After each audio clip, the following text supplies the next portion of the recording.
Okay, what we got here is a Infinity BassLink. It is a self-contained subwoofer. It's like a 10-inch Infinity subwoofer for your car. Basically, it has the subwoofer inside, and then it also has this amplifier on the end, goes on the end right here. This one had some issues with it. It's been working for, I don't know, probably, let's see, good 5-6+ years probably. And then all of a sudden it just stopped working. Made some noises before it stopped working, and popping and weird thumping of the subwoofer, and then one day it still worked after that intermittently, and then I guess one day after that it just stopped altogether. So I decided to take it apart and see if we can figure out what was wrong, because I did look online, found out that there's a common issue with these. So see, this half has the actual subwoofer, and then this half has like some type of other thing that helps with the bass. And anyways, those go together. This just plugs into the main board here. The main board itself,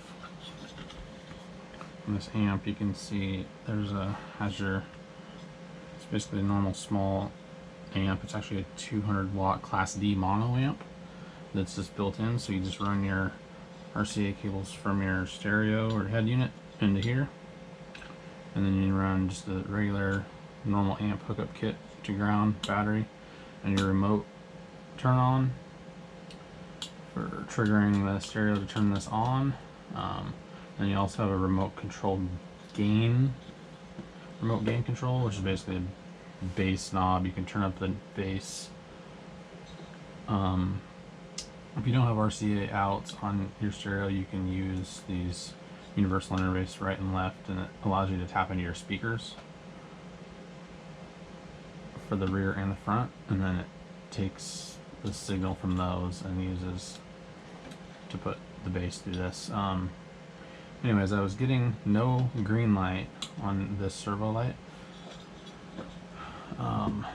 which is, I think, normal, but also this power light right here is supposed to light up red. It was lighting up, but there was just no sound coming out of it. And I made sure all the wires were good, checked the fuses, everything was good. It was getting power, it turns on, it just doesn't output any sound. So I looked online today, found a pretty common cause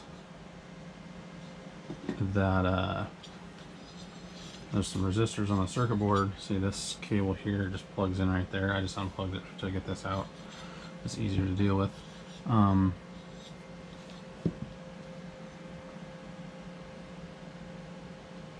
to get some better light here. Here is the back again. You can see the ports a little bit better there. I did go through and check all the wiring, make sure everything was good. The fuses were good. The fuse in here was good. I did find online today that it's a common thing, apparently, on this amp, on the boards here.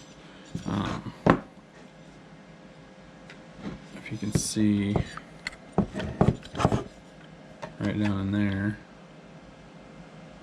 those little brown spots. Now, there was some resistors in there already, right there. Those were in both of those spots. Let's see if I can show you here. So right in there where this is pointing, there's a hole there and there, and then there, and then there. This is R144, and right here is R143. If you look at the back side of this board, you will also see R143 and R144 right there. Basically, they're these holes. Those resistors were pretty much burned, as you can see the stuff. Like this one only has a little bit of color on the back side of it. It's supposed to be that color, and it's basically a burnt color. The other one is a little bit more burnt. That's the good side. And then the back side is definitely a little more toasted. This camera does not focus. Anyways, you get the idea. Basically, those resistors just need to be replaced. So, if you can solder, you can get a tool like this on Amazon for fairly cheap. I'll put a link in the description. Basically, you just get the solder hot around the holes and then it melts around there, and then you press this down and you put this end up to the thing and you just press it, and it sucks the solder out of the hole and basically makes it to where you can remove those parts. So you have to do all 4 of those holes individually. Just do that, get it hot, and then hurry up and suck that out. Do it again, get the next one hot, and then you just put it up there. Sucks the solder right out of the holes, and then you can clean that up later with like some solder wick or something, which I'll also put in the description just so you can see what these are. And you can get this stuff easily on Amazon for really cheap, which makes this repair a really cheap repair in the end. The resistors you can get on Amazon, they're like $6 for 100, even though you only need 2. So unless you do electronic stuff a lot and have some resistors laying around, the resistors specifically, they are 3.3 thousand ohms, and they are half of a watt, and the tolerance is 5%, plus or minus 5%. So unless you have those specific resistors laying around to replace in these spots, I would suggest getting them off Amazon. Or if you order electronic stuff from any supply houses or stuff like that regularly, you can throw them on your order there. It'll be cheaper.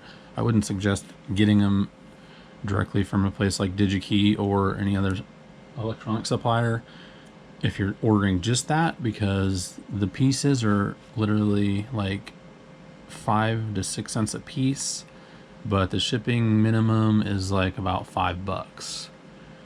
And that's the slowest minimum shipping for them. So unless I'm actually ordering other stuff from there, that's not cost effective to just order 2 pieces and then pay $5 for shipping and only have 2 of them, when it could possibly use the other ones in some other project later. Or if for some reason this prizes the other ones and needs more, I'll have more.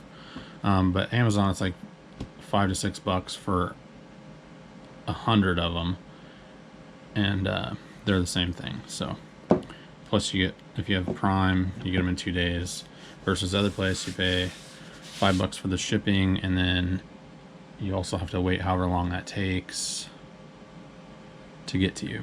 So Amazon's faster, overall cheaper, because if you get 100 of them for $5 to $6, it's still like 6 cents a piece, and that doesn't take into account the shipping. So that's literally 6 cents a piece for the part, versus buying them from an electronics place, they're like 6 cents a piece before shipping.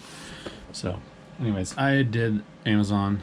I ordered them today. They'll be here in a couple days, and then I'm gonna make another video of soldering those in, and then we'll make a video of maybe putting it back together. Is not really that hard if you've already taken it apart. So I just plug this in, put all the screws back together, hook it up. I will do a follow-up video once it is all the way back together, put in the car and tested to verify that it works, and that was the only issue Let's see if I can get down here and get a better view of these in the light now.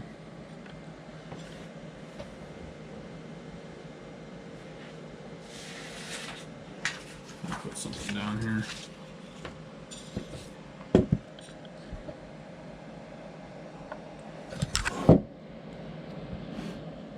Yeah, I really need to get a new camera. GoPros are not meant for filming up close, but it does the job for now. Yeah, if you want any more information on this, if you have any questions, you can put a question in the comments. Like I said, I'll leave a link in the description for the specific resistors that you need to fix this, and also the desoldering tool if you don't have one. You can do it with just any old regular soldering iron, because all you have to do is heat it up, and putting them back in is the same. You just have to get some solder. It's basic soldering skills to get some solder on the back side of them again. These are pretty large resistors and they're through hole, so it's not that hard to solder even if you've never soldered before. So pretty easy fix. All in all, it's going to be about $6 to replace this thing. A lot cheaper than either trying to replace the whole unit or replace the unit with something similar, as we don't really have a need for anything bigger in this car. It just adds a little bit of bass for, you know, the speakers that are in there. It does sound a lot better with this thing. So this thing was a good bang for the buck when we got it, and we'd like to keep it that way. And we don't really plan on upgrading to anything else right now, so fixing it for $6 is the best deal. Anyways, if you liked the video, if this helped you out and helps you fix your Infinity BassLink amplifier subwoofer combo, let me know in the comments, and don't forget to like and subscribe.